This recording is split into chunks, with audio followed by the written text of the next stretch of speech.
of Anakin Skywalker into Darth Vader. So I'm all in when the prequels came out. All in. So I was working overnight at the time. And, you know, my now wife, who was my girlfriend then, she was working a regular shift or whatever, and probably less into the whole, you know, Star Wars thing, but I'm like, I have to go see this. Like, I have to see it. Like, now. So I tried to plan it around my weird overnight schedule, and I go and I see it some weird matinee time at some theater that I didn't normally go to in Boston. And it's like me and very few other people at that time, just so I could see it. I then did see it another time around Christmas. We went to go visit her family out in the Midwest, and I fell asleep during the pod racing scene because we had been flying for hours. And again, I worked overnight. But I saw it within a very short time period, you know. Actually, it couldn't have been a Christmas trip. The movie came out in May. It must have just been one of our summer trips that we did out there. So I definitely saw it like the first week it came out, and then saw it again probably a couple weeks later. But anyway, point is, I immediately had already seen it a couple of times, is how much I enjoyed The Phantom Menace. You get arguably one of the best villains in Darth Maul. And if you don't watch any of the other secondary content outside of what is released on the big screens, then you don't realize that Darth Maul's character arc did not end there, despite what should have been a fatal blow of being cut in half by Obi Wan Kenobi. Oh no, he survives that. He survives on hate and the fact that laser swords cauterize wounds. You ever notice there's not a lot of blood in Star Wars? There's a reason for that. So, awesome movie, in my opinion. Phantom Menace deserves praise. The prequels deserve praise. Now, the next one. Oh boy. Okay. So, The Phantom Menace came out on May 19th, 1999. On May 16th of 2002 came the Attack of the Clones. Now, if you solely focus on the courtship of Anakin Skywalker and Padme Amidala, it is so cringy. It's brutal. It's brutal. It's George Lucas's attempt at, I don't know, a sonnet or something. Like the whole thing with Han Solo and Princess Leia is that it was solely the juxtaposition of scoundrel and diplomat. Guy with a bounty on his head, senator's daughter, she herself a senator. But the language and interplay between them was all predicated on the tension, and even the tension probably between the two lead actors, where the dialogue was almost unnecessary. It was secondary to like the environments that they're in. You know, she's like, you know, I like nice men. I'm a nice man. All of that. Like really simple stuff. And even somewhat antagonistic. They're certainly antagonistic on Hoth with each other. Whereas with Anakin and Padme, he's really trying to do the lovey-dovey, long-term, we're working towards it, right? Because she's a diplomat, and he's not even supposed to be in a relationship.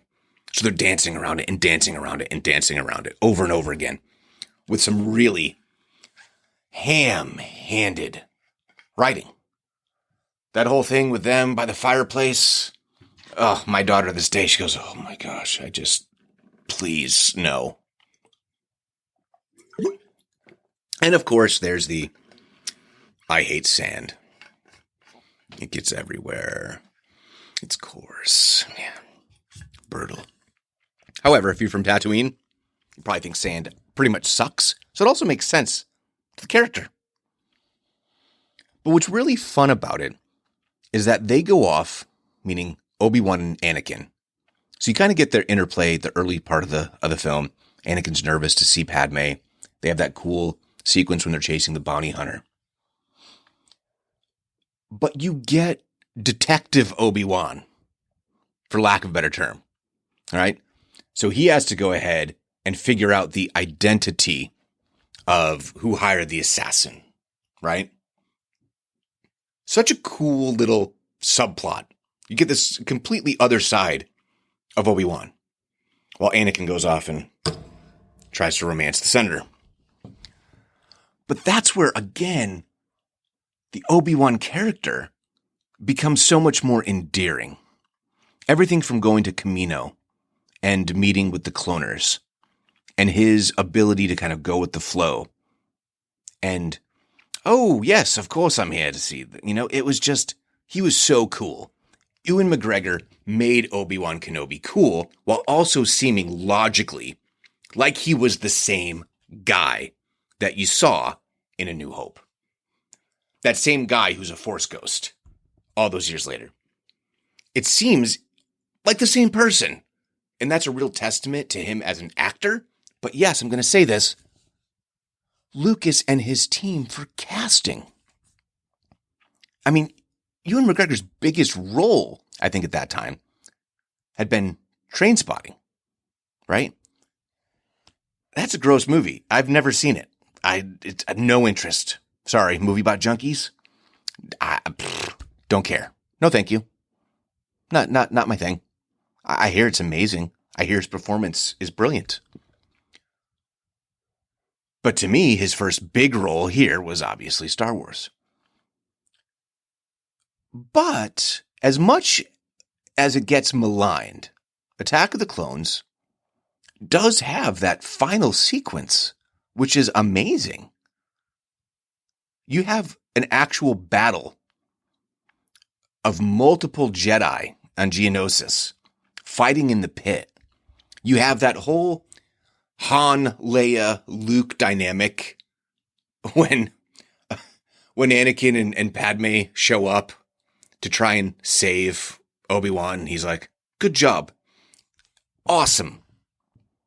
You have Mace Windu, because on the side of his lightsaber it says bad MF, which is amazing. With the purple blade, takes out Jango Fett with a single swipe. I mean, obviously he had to parry a couple of blasts, but it was like he was nothing. And then you get the fight sequence with Count Dooku. Anakin loses his first limbs. Count Dooku. Oh my gosh. I mean, it is ridiculous how, and don't ask me how, he's able to do this other than the fact that he is, well, I guess at this point, what I'm getting at is George Lucas can call up and say, you know who I want to be Count Dooku? Yeah, I want Christopher Lee. So again, Christopher Lee, like Alec Guinness, these actors with great gravitas who are doing some of the cheesiest, worst dialogue in movie history, but in these huge, successful franchises. But Count Dooku was awesome. Tore up Anakin. And of course, you get what every fanboy, when they first met this little weird character on Dagobah fighting with R2-D2 over some little dried food stuff. Yoda takes out a lightsaber and goes to town. I mean that. So I got my wife to come with me opening night to Attack the Clones. It was deafening in that theater when Yoda took out that lightsaber. What a great moment. It was such a cool freaking moment. And that's what George Lucas does so well.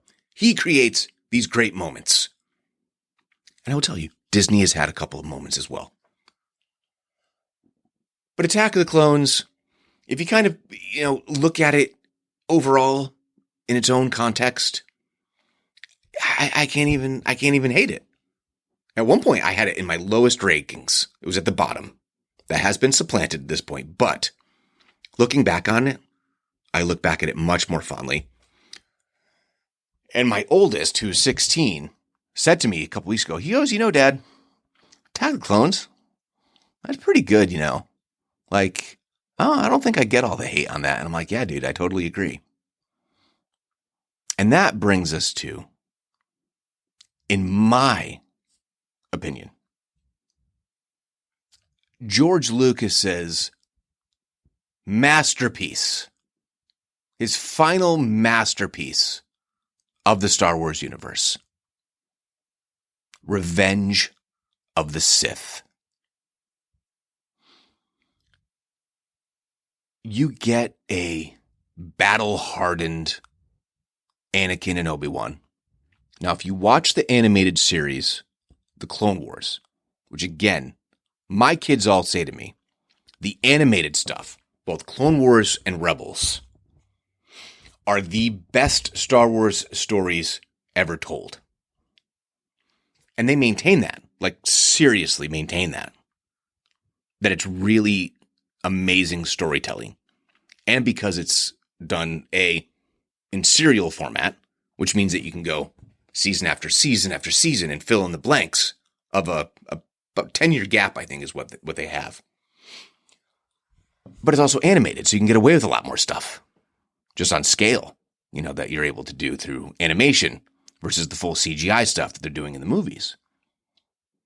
However, Anakin's got one limb missing. He's scarred at this point.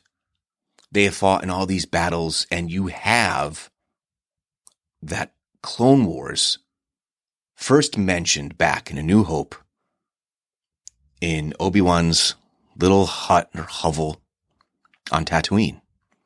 Here you are, you're seeing it. You're seeing the events of it unfold. But you're also seeing the unraveling of this young man who, think about Anakin's timeline. An immaculate birth, so a virgin birth of the Force, right? So of course he's a Jesus analog, like right off the beginning, right? And what does every story arc of a character like that have to have? Temptation, right? And all the best ones, we'll use Jesus as an example. And if you're Christian, not Christian, just look at it from the perspective of storytelling, is that Jesus was tempted, but resisted the temptation. What happens when the Son of the Force does not resist temptation and gives in to all of his most basic instincts? One, he has a proclivity for violence. We found that out in Attack of the Clones when he killed all the Sand People. He has proclivity for violence. He hasn't had that father figure other than Obi-Wan. He was raised as a slave on a very harsh planet who was then thrust into a world of high society, of politics, of rules, rigidity that existed in being a Jedi. And one of the things that people always say about Hayden Christensen's performance is that they didn't like the way that he spoke necessarily, or how he delivered the lines. And I always thought it was actually kind of brilliant because it was like this little slave kid now in this environment. So when he's speaking, he's not speaking as he would. He's speaking as though he's play acting as a Jedi. Like, that's what he thinks Jedi sound like. That's what Qui-Gon sounded like. British accent, space British, whatever it is. Same thing with Obi-Wan. So he has this very affectatious voice because he's putting on airs. So it actually makes perfect sense the way that he speaks. He's never comfortable being a Jedi. So it doesn't sound quite right. So you're seeing his descent into madness because he's always been able to control things. Even as a kid, he had the Force to control things. Now he's losing control and he's having these visions and he's going, I had a vision of my mother dying. It came true. Now I'm having these visions of my wife dying in childbirth. And he goes mad. And he goes mad.